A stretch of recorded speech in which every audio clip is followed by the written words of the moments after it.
스마트 경로당 정책위원장을 하고 있습니다. 편하게 말씀을 드리면 통계를 좀 말씀을 드릴 거에 먼저 배경이 맞을 것 같아요. 우리나라의 5대 금융지주의 점포수가 몇 개쯤 되는지 아십니까? KB, 신한, 농협, 하나, 우리 이 5개의 금융지주사가 있죠. 한국에. 이 5개 금융지주사의 전국 점포망의 개수는 5,500개 정도 됩니다. 오프라인의 점포를 얘기하는 겁니다. 근데 경로당은 몇 개쯤 되는지 아십니까? 경로당은 68,000개입니다. 이걸 왜 말씀을 드리냐면 오프라인에 대한민국에서 오프라인에 5대 금융지주의 점포의 10배쯤 되는 것이 경로당이 오프라인에 존재한다는 겁니다.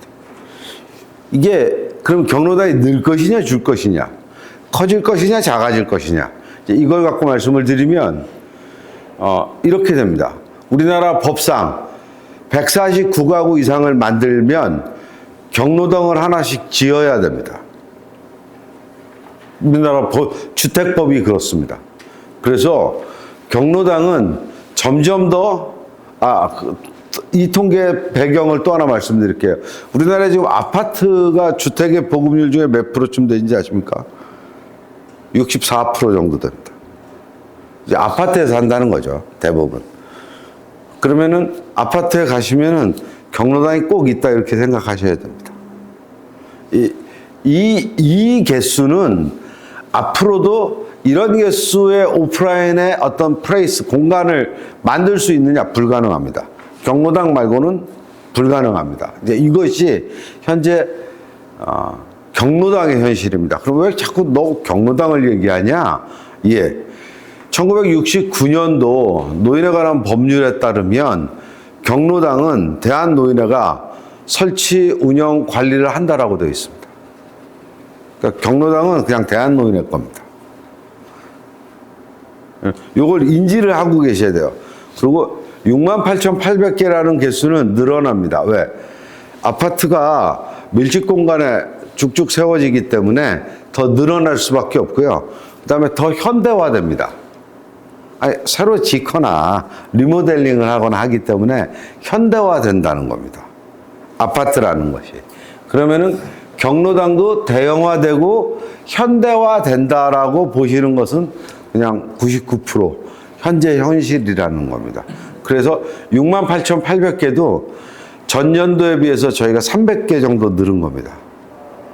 이 300개 점포가 쉽지 않은 겁니다. 근데 매년 300개, 500개, 적게는 200개씩 늘고 있다는 겁니다. 경로당.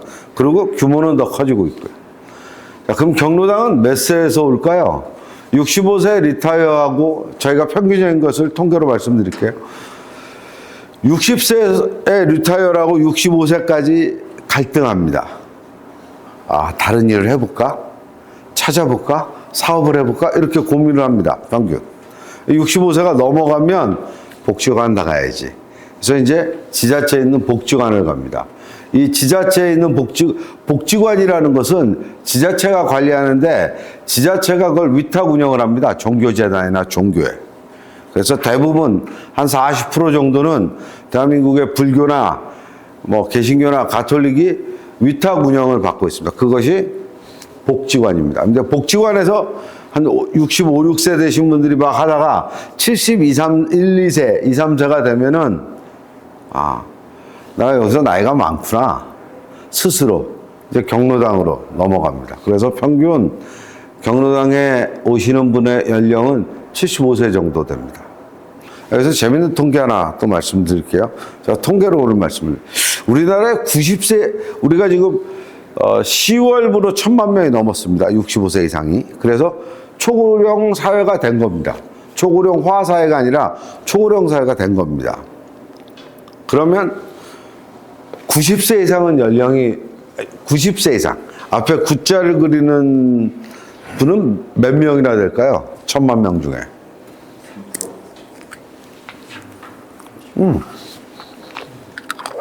제가 강의는 하지만 커뮤니케이션을 좀 하고 싶습니다. 90세 이상. 우리나라의 90세 이상은 채 30만 명 정도밖에 안 됩니다. 그 90세 이상 30만 명 중에 80%는 요양원이나 요양병원에 계십니다. 그러면 앞에 80세 이상은요? 우리나라의 80세 이상은 130만 명 정도 됩니다. 제가 이 말씀을 왜 드리냐? 130만 명 정도 된다 그러면은 65세부터 앞에 7자가 그려지는 79세까지 820만이 몰려있다는 말씀을 드리고 싶어서입니다.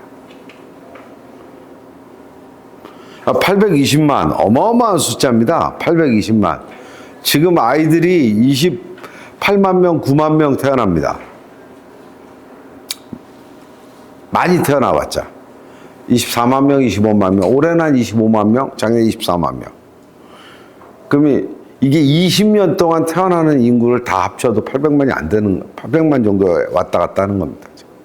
이 말씀을 왜 드리냐? 30년을 태어나도. 우리나라는 이게 일본은 2012년도에 초고령 사회가 된 겁니다. 미리 말씀을 드리는 거예요. 즉, 이게 서두에 이걸 머릿속에 넣고 이걸 지금 저희가 말씀을 드려야 되기 때문에. 일본은 2012년도에 초고령 사회를 맞이할 때 왜 그랬을까요? 그러니까 1945년도에 해방이 되고 일본은 패망을 한 거죠. 일본은 패망을 하고 1947년생부터 49년생까지 890만 명이 태어납니다.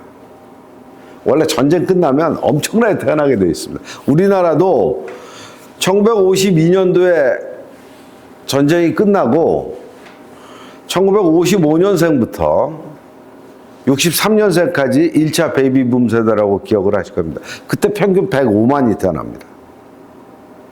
55년생부터 63년생 9년 동안에 평균 한 해에 105만이 태어납니다. 지금 24만 태어나는 거에 보면 4배가 많은 거죠. 그리고 2차 베이비붐 세대가 1964년생부터 74년생 11년 동안 평균 95만이 태어납니다. 그러니까 거기에 몰려있는 인구가 2천만이에요. 이걸 제가 말씀드리고 싶은 거예요. 그러면 지금 59년생이 65세가 된 겁니다.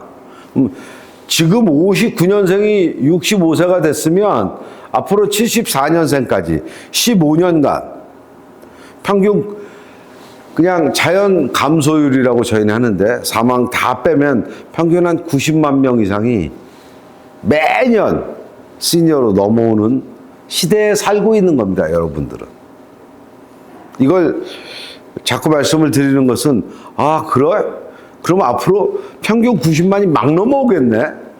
그 막 넘어온다는 얘기는 아까 제가 말씀드린 대로 65세부터 79세까지가 820만인데 여기서 위로 올라가면서 극속도로 사망을 하면서 밑에서는 90만 명씩 치고 올라오는데 앞으로 15년 동안 치고 온다는 겁니다. 곧 산업은 시니어 산업을 얘기할 때는 우리나라에서 시니어 산업 갖고 얘기하신 지가 한 10년이 넘었는데 아무것도 이루어지지 않았습니다. 공부도 안 했고요. 겉으로만 드러나는 현상만 갖고 떠들어댄 겁니다. 저희는 대한노인회는 그냥 노인들이 이미 저희 회원으로 들어와 있고 닥친 겁니다. 저 대한노인회 현황을 말씀을 드릴게요. 대한노인회는 그 1,000만 명 중에 65세 이상 1,000만 명 중에 대한노인회에 회비를 내는 회원이 330만 명이 있습니다. 회비를 내야 됩니다. 한 3,000원 정도씩 냅니다. 3,000원에서 5,000원 정도씩 경로당 회비를 매달 냅니다. 그래서 밥도 주고 그러잖아요. 윤 대통령도 밥 준다고 얘기하고. 그래서 여러분들이 아셔야 돼. 좀 머릿속에 지금 이걸 시작하기 전에 아셔야 돼. 저희가 이제 적어놨습니다만은 현재 여기 잘 안 보이실 겁니다. 제가 프린팅에 넣어놨는데 경로당 이용률을 보면 이게 이것도 아시죠? 서울이 한 900만 명 좀 이상 되고 경기가 한 1,300만 정도 됩니다. 그래서 2,100만이 거의 2,100만, 2,200만이 지금 서울 경기에 몰려 있거든요. 서울에서만 놓고 보면은 서울의 경로당 수가 한 여기는 안 적어놨는데 한 3,600개 됩니다. 이 서울 25개 부에 경로당 숫자만 3,600개의 오프라인 플레이스가 있는 거죠. 그 중에 경로당 이용률은 7% 정도 됩니다. 왜? 여기는 놀 데가 너무 많아요. 인프라도 많고요. 다닐 데가 많은 거예요. 근데 이것이 지방으로 내려가면, 대도시를 벗어나면 급속도로 경로당 문화로 바뀐다는 겁니다. 여기는 안 적었지만 부산의 통계를 말씀드릴게요. 부산이 50세 이상이 지금 46.8%입니다. 부산 인구 몇 명인지 아십니까? 부산이 옛날에 600만이었죠. 그냥 거기 보지 마시고 저를 보세요. 저랑 아이 컨택을 좀 하시죠. 부산이 옛날에 600만까지 갔었습니다. 지금 부산 인구는 320만 명입니다. 외국인 60만에서 380만이 거주하고 있습니다. 근데 이 320만 중에 50세 이상이 46.8%입니다. 50%죠. 그러니까 320만 중에 150만이 50세가 넘은 거예요. 자, 여기서 또 하나 말씀드릴게요. 우리나라 중위연령이 몇 살인 줄 아십니까?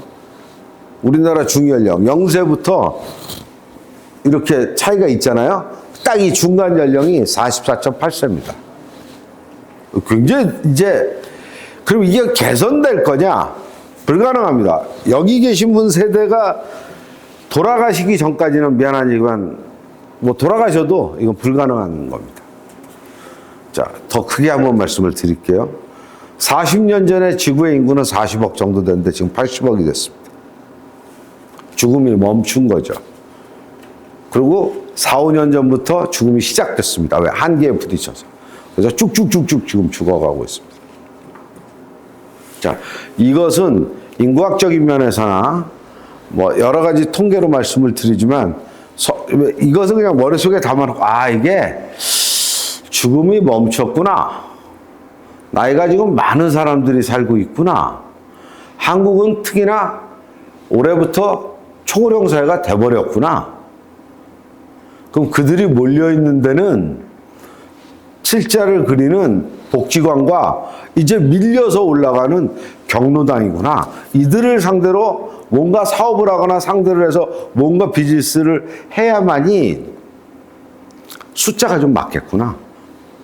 지금까지 말씀드린 것은 그 내용을 말씀드리고 싶어서입니다. 앞으로는, 자, 이게 또 왜 그럴까요? 저희가 아까 저희 소개를 할 때 KB카드 결제 데이터를 한다라고 했습니다. 저희는 전국의 소비 패턴을 거의 다 압니다. 왜? 카드사 점유율이 KB카드가 한 23% 정도 되거든요. 그 23%가 사실은 도심에 몰려 있습니다. 지방 시군구를 가면 농협이 많죠. 이제 이 말씀을 드리는 것은 저희 통계가 대소의 법칙이 적용이 되고요. 저희 통계에 의하면 60세 이상으로 말씀을 드리면은 우리나라 부의 57%가 60세 이상이 갖고 있습니다. 젊은 아이들은 되게 가난합니다. 이걸 50세로 나누면 73% 정도가 부가 몰려 있습니다. 50세 이상의 부를 다 갖고 있는 겁니다. 73%. 이건 저희가 소비 패턴을 분석해봐도 그렇게 나옵니다. 좀 어마어마한 현실을 제가 통계로 말씀을 드렸습니다. 이것을 숫자로 말씀드리지 않으면 와닿지 않으시거든요. 아, 노인들이 돈이 많아, 이렇게 생각을 하시거든요. 그렇지 않습니다. 실제로 60세 이상이 된 사람들이 60%의 부 이상의 부를 다 그들이 갖고 있다는 겁니다. 말씀드린 대로 65세부터 79세 사이의 부는 거의 우리나라 부의 반 이상이 거기가 있다라고 보시면 됩니다. 또 하나 트렌드를 말씀드릴까요? 여기에 지금 말씀드리지 않아요. 우리나라는 70세를 기점으로, 72, 3세를 기점으로 위와 아래가 나누어집니다. 요새 많이 들으셨을 겁니다. 액티브 시니어라는 것은 현재 7자를 그리는 사람들의 초반 중반까지를 말씀드리는 겁니다. 그게 액티브 시니어입니다. 그럼 액티브 시니어가 뭔지는 잘 아시겠지만 액티브 시니어의 첫 번째 특징은 아직 자식분들한테 상속 안 하셨죠? 상속 안 합니다. 본인이 죽을 때까지 왜? 길게 살기 때문에. 그리고 즐기고 부인과 오랫동안 살다가 죽어서 니네가 가지면 가져가. 이런 마인드가 되게 강하신 분들입니다. 이게 왜 이렇게 되는지 아세요? 우리나라 경로당에 오시는 분들, 아까 얘기했죠? 330만, 350만 중에 거의 다 한 70% 이상은 부를 다 상속했습니다. 이분들은. 80세가 넘어간 사람들이 많이 있으니까. 그게 330만의 회원이 있으니까. 좀 생각이 달라지실 거예요. 여기 계신 분들은 상속 안 하시는 것이 그냥 추세라고 제가 이렇게 말씀드릴게요. 그러니까 그들이 즐기는 욜로족이 많이 생기고 재밌게 살다가 나이가 들어가겠죠. 학력을 말씀드릴게요. 두 가지 학력만 기억을 하세요. 현재 경로당 330만 명의 초중 평균 학력이 어떻게 될까요? 박사님 생각하시에는. 깜짝 놀라실 일을 말씀드리는 거예요, 지금. 예, 초졸 정도 됩니다. 330만 회원 중에 글을 읽는데 글을 못 쓰시는 분들이 20%가 넘습니다. 여러분들은 여기 계신 분들은 그렇게 이 말이 안 된다라고 생각하시지만, 그래서 경로당 가서 뭘 쓸 때 내 이름은 최훈이야 써달라는 겁니다. 그게 내가 글을 못 쓰니까. 읽을 줄은 압니다. 근데 쓸 줄을 모르는 겁니다. 그래서 현재 경로당에 80세 넘으신 분들의 평균 학력은 초졸 정도 됩니다. 이게 80대 초반으로 그러니까 70대로 딱 내려오는 순간에 중졸 이상이 되고요. 지금 60대는 고졸 이상입니다. 이 학력 차이가 엄청나게 큽니다. 또 특징을 하나 말씀드릴까요? 이들이 근데 투지폰을 쓰시는 분들이 그래도 한 8% 정도 되고요. 전부 다 스마트폰을 쓰세요. 이 스마트폰을 쓰시면서 현재 80세 이상은 스마트폰을 잘 못 쓰시는 분이라고 표현할게요. 스마트폰을 잘 못 쓰시는 분들이 굉장히 많으세요. 17%, 18%밖에 안 나옵니다. 이걸 쓰시는 분들이. 근데 이게 70세로 딱 내려오면 어떻게 되냐면 70%가 스마트폰을 자유자재로 쓰십니다. 이 스마트폰을 자유자재로 쓴다는 것은 여기서 유튜브도 보고 어르신들끼리 단톡방도 만들어서 활동을 하고 문자 메시지 보내고 전화하고 이런 것들은 다 모바일로 검색을 한다. 이걸 다 쓰신다는 겁니다. 이게 71% 나옵니다. 지금 70세에서는. 그러니까 세대가 완전히 변한 겁니다. 근데 왜 경로당 얘기를 자꾸 하냐? 앞으로 이 사람들이 전부 다 경로당으로 편입되는 세대의 한계에 딱 와 있습니다. 저희가. 아까 그랬잖아요. 80세, 90세 다 합친 게 160만. 그중에 60%는 요양병원이나 요양원에 계시고. 그럼 이제 70대 중후반의 사람으로 막 경로당으로 넘어가고 있는 타이밍에 와 있다는 겁니다. 이 말씀을 왜 드리냐? 제가 말씀드릴게요. 그래서 아까 제가 첫 페이지에 스마트 경로당이라는 것을 말씀드리겠습니다. 우리나라의 스마트 경로당은 언제부터 나왔냐? 2000년에 팬데믹이 오면서 경로당에 사람들을 못 모이게 했습니다. 그죠? 아니, 마주치지 말라 그랬잖아요. 이 면역도 약하신 분들은. 그래서 뭘 드냐면 쌍방향 화상 재미 복지허가 프로그램 이런 것들을 도입하게 됩니다. 그래서 2000년, 2001년도에 시범 사업을 과학기술부의 디지털 사회기획과에서 쭉 추진을 했습니다. 시범 사업을. 그때는 정부 국비 예산 80%, 지방비 20%. 그러다가 2023년도에 불과 작년입니다. 작년부터 확대 사업을 했습니다. 그래서 국비 70%, 지방비 30% 이렇게 확정이 된 예산이 있습니다. 올해는 어떻을까요? 올해는 작년에 확정된 예산을 갖고 있는데요. 올해는 이 예산만 국비하고 지방비 합쳐서 400억 풀었습니다. 내년에는 어떨까요? 내년에는 600억 정도 풉니다. 정부가. 자, 말씀드릴게요. 경로당 이용률이 현재 26.5%. 이건 그냥 65세 이상 통계를 말씀을 드리는 겁니다. 65세 이상. 그게 시니어니까, 노인으로 우리나라는 분류하니까. 그게 26.5%. 노인 소득은 2,164만 원. 1년에 2,164만 원. 그 다음에 여기 이제 참여율이 있습니다. 경제활동 참여율이 65세 이상이 지금 40% 정도 됐고요. 스마트폰 보급률이 여기 뭐 76.6% 이렇게 돼 있습니다. 그 다음에 뭐 거동하는 비율이 18.6%. 뭐 저희가 쭉 적어 놨습니다. 요양시설 재소자, 제가 포함해서 한 40만 명, 뭐 이렇게. 자, 오늘 이렇게 쭉 말씀드린 것은 여기 보시면 60년대부터 하나 100만 명씩 출생을 해가지고 2035년 저희가 볼 때는 여기서 이미 됐고요. 요 색깔로 구분해 놓은 연령이 있습니다. 이게 시니어 연령이 맨 위에 진한 파란색은 아주 나이가 많은 거고요.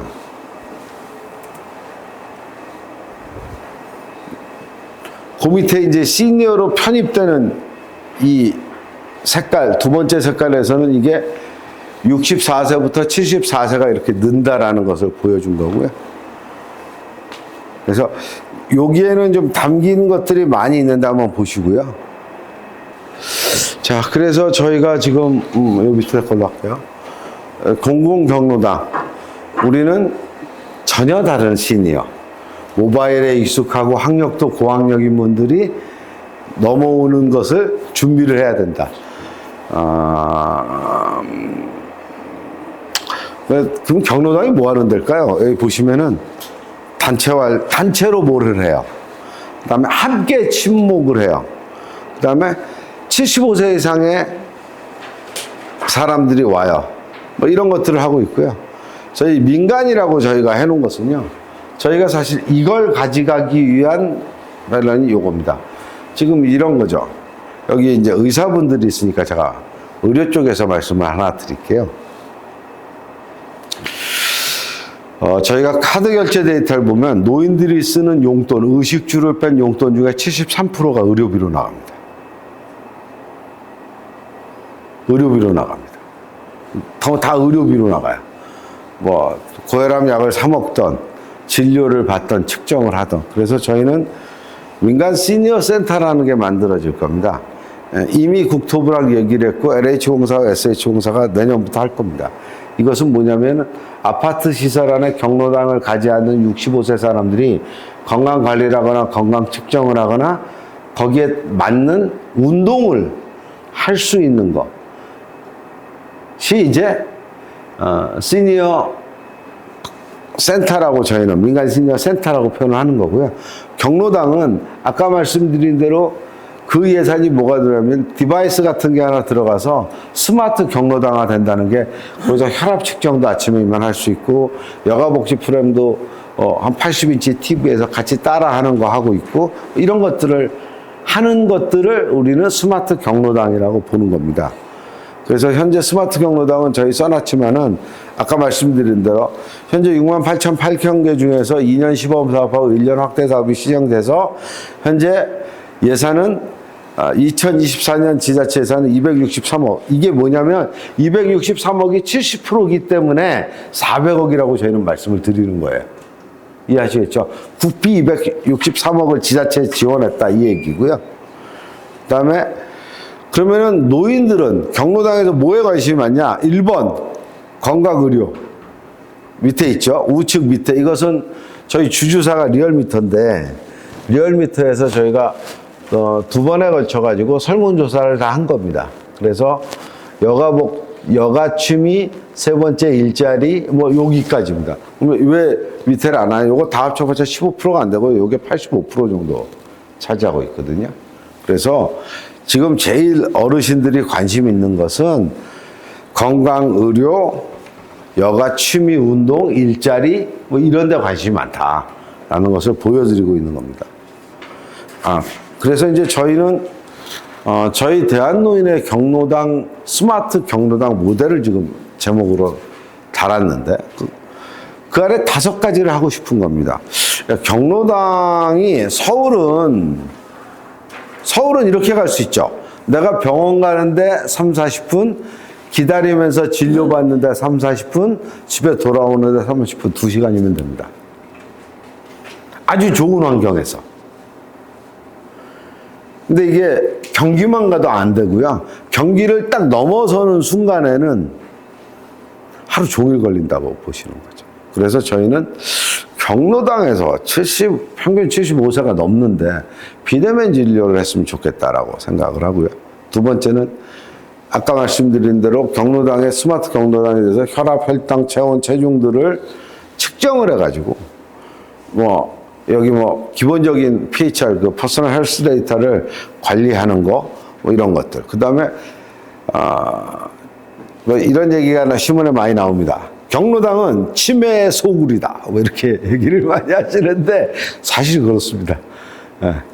경로당은 폐쇄적이기도 하지만, 치매 환자들이 많습니다. 그래서 경도 인지장애 측정을 해서 2단계가 넘어가면 거기에 따른 예방이나 강화 운동을 해야 된다. 그 다음에 인공관절 수술 받은 사람이 우리나라에 100만 명이 넘는데, 그쵸? 100만 명이 넘는데, 이들은 수술만 하고 자꾸 내보냅니다. 왜? 하도 환자가 많아서. 그러면 재활훈련 해야 된다. 이런 거고요. 네 번째, 일자리 정보는, 정보에 약합니다, 노인들이. 그래서 일자리 정보를 주면 좀 공공형 일자리, 사회형 일자리에 참여를 할 수 있겠다. 그래서 정보를 좀 달라. 다섯 번째는 우리가 멀리 못 가니까 좋은데 좀 보여도 주고, 그다음에 재미있게 우리 그룹으로 운동하는 것도 좀 가르쳐주고 이런 것도 좀 해달라. 그래서 저희는 실제로는 이 앞에 5가지고요. 6번째 저희가 안전관리 시스템을 넣은 것은 작년에 보령에서 경로당에서 어르신들이 화재가 나서 주무시다 돌아가신 적이 있습니다. 그래서 이제 이 화재나 안전관리 시스템을 좀 넣어야 되는 거 아니냐. 그렇게 해서 이제 저건 6번은 부가적으로 넣은 거고요. 실제로 우리 대한노인회가 원하는 스마트 경로당 모델은 5가지입니다. 저 위에 비대면 진료를 좀 해줘. 그다음에 우리 건강관리를 좀 해줘. 병원에 자주 못 가고 측정하는 데가 없으니까 보건소를 가야 되는데 그것도 불편하고. 그다음에 운동 재활을 좀 하게 해줘. 보면서 다 가능한 얘기죠. 그다음에 지자체나 이런 데서 일자리 정보를 좀 줘. 우리 심심해. 그다음에 우리끼리 좀 재밌게 놀게 그룹 엑서사이즈, 그룹 운동을 좀 하게 해줘. 이런 것들입니다. 재미있게. 자, 그래서 저희는 특성이 아까 5가지를 말씀을 드렸고요. 그래서 이제 저희는 뭐가 가져가냐면은 내년 초에 대한노인회 안에 스마트 경로당 통합관리 시스템을 구축합니다. 이미 계획은 다 되어 있고요. 그러면은 이런 거잖아요. 대한노인의 입장에서는 경로당이 어디는 예산이 많아서 아주 잘해놓고 어디는 못해놓고의 문제가 아니라 적어도 보편적 복지 차원에서 평균적으로 한 그 5가지 정도는 편의성, 공공성, 형평성에 맞게 좀 제공을 해주는 게 맞지 않아? 이 얘기를 한 겁니다. 그래서 현재 저희가 용인 지역에 11군데 시범 경로당 사업으로 운영하고 있는데 거기서 우리가 주는 것이 이제 연합뉴스하고 머니투데이에서 시니어 뉴스를 선별해서 이렇게 보여주고 있고요. 경로당이 지금 설치되어 있습니다. 그리고 경로당에서 발생하는 모든 데이터라고 저희가 했는데 이것이 이제 아까 말씀드린 대로 대한노인회 중앙에 통합관제센터가 운영이 되면서 데이터를 저희가 다 뽑을 수. 그래서 저희가 요새 그 여러 기업으로부터 많이 어프로치를 받는 게 뭐냐면 이 데이터입니다. 지금 저희 경도 인지장애 측정 데이터는 서울 성모의 디지털팜이란 그 산학으로 만든 회사에서 지금 저희 하거든요. 그다음에 여기 뭐 서울대 나오신 분도 있지만 서울대 고령사회연구원하고 저희가 좀 작업을 진행하는 것도 있고요. 그들이 옵니다. 왜? 여기다가 꽂아 놓으면, 우리 경로당에다 모델에 꽂아 놓으면 데이터가 계속 늘 거 아니겠습니까?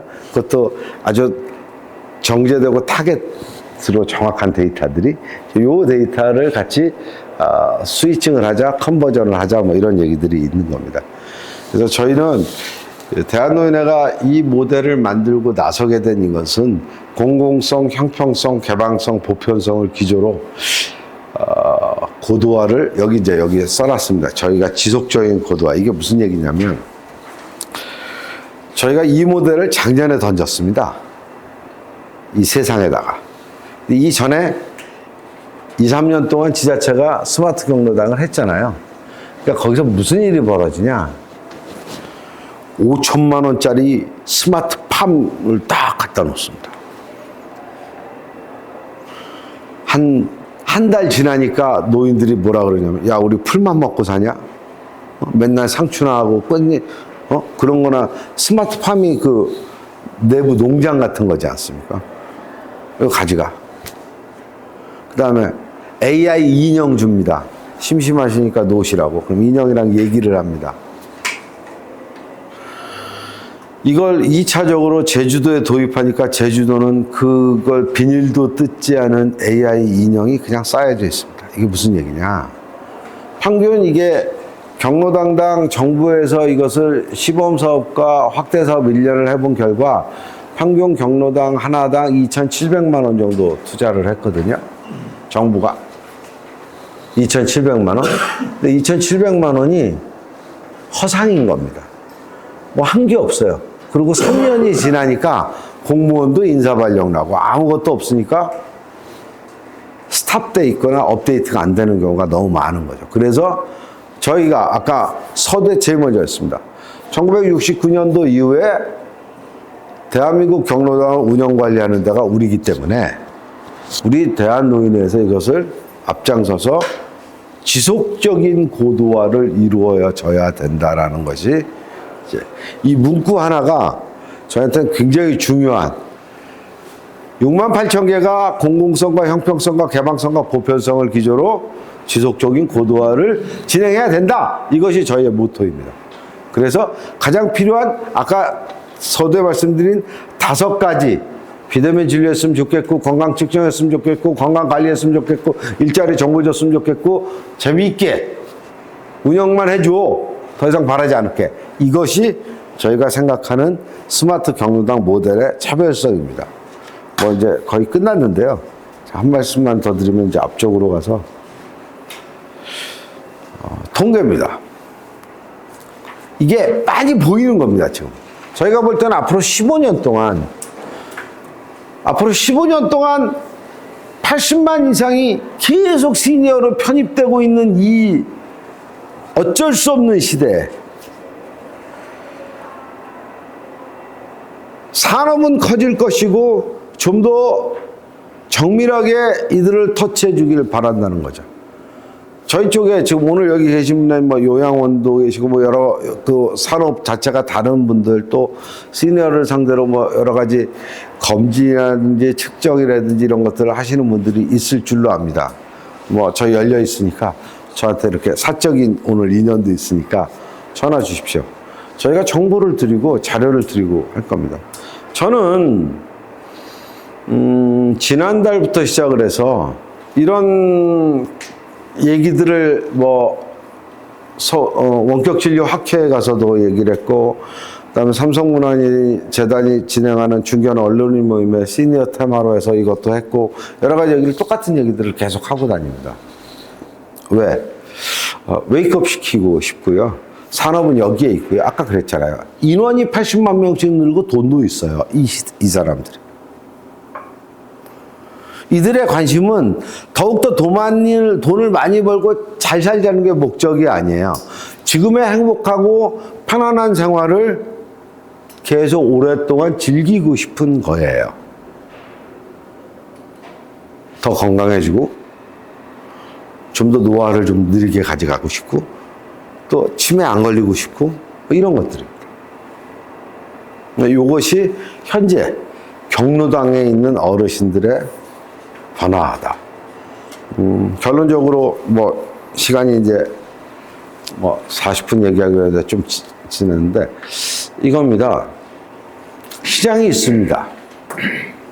저희에서 팁 하나 더 드리면 저희가 5가지를 KB카드 데이터를 뽑습니다. 5가지가 뭐냐면 시니어들에 대해서 저희가 245개 시군구거든요. 우리나라가 245개 시군구에 여행이란 테마로 뽑아보고 뭐 의식주 뭐 이런 걸 쭉 뽑아봅니다. 여행만 말씀드릴까요? 젊은 친구들이 100만 원 주고 여행을 가잖아요. 3박 4일을. 어르신들은요 128만 원을 주고 여행을 갑니다. 동일한 시간에. 좀 더 편안하고 좋은 거 먹고 이것이 그러니까 뭐냐 단가가 달라요. 옷 가전제품이요 작은 거 사실 줄 아시죠? 젊은 애들보다 더 크고 더 좋은 거 그건 7% 정도가 높습니다. 똑같은 가전을 사는데 단가가 이 말씀을 드리는 것은 돈 거기에 몰려 있고요. 노인 계속 편입되고 있고요. 이들을 상대로 하는 많은 산업군들을 태어날 때 만들어질 때 저희같이 대한노인의 회원들을 쥐고 통합관제센터를 운영하고 데이터를 갖고 있는 데와 협업하는 것은 저희는 적어도 이윤수 박사님 계시니까 저희는 웰컴이다 이거죠. 근데 저희가 그러니까 아무라고 표현해서 그렇지만은 되게 많은 업체들이 오는데 협업은 잘하지 않습니다. 솔직히 말씀드려요. 왜? 이게 노인의 모델로 올라가면은 여기저기서 공격들도 하고 검증들도 하고 다 그러거든요. 이제 그런 면에서 같이 좀 맞춰줄 수 있는 거라면 저희는 사업자에도 얼마든지, 그다음에 시니어에 대해서 궁금한 데이터나 필요한 자료들도 저희가 얼마든지 공급해드리겠습니다.